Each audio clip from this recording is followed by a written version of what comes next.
With a wingspan of 7.5 feet across and standing 5 feet tall, the whooping crane is one of North America's most majestic birds. Unfortunately, it's also one of the rarest. At one point, due to unregulated hunting and habitat loss, only 21 whooping cranes survived in the wild. But today, they number in the hundreds.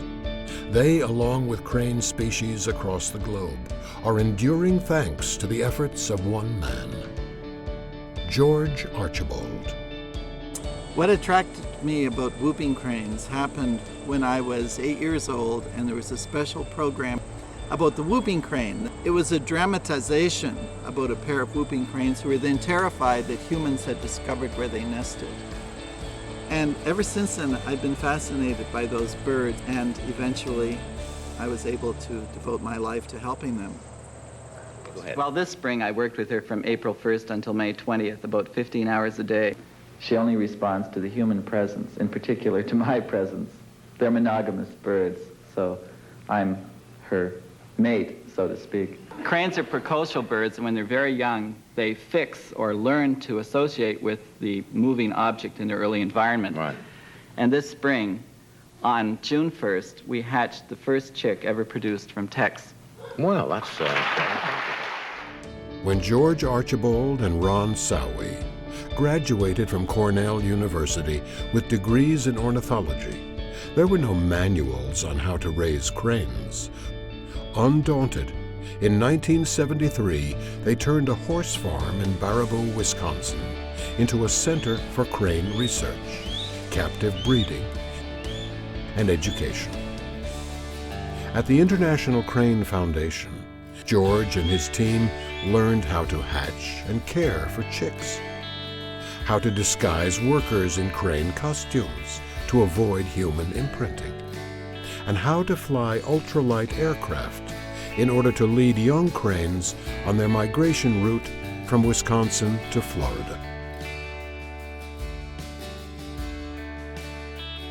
Today, some crane populations remain in a perilous state.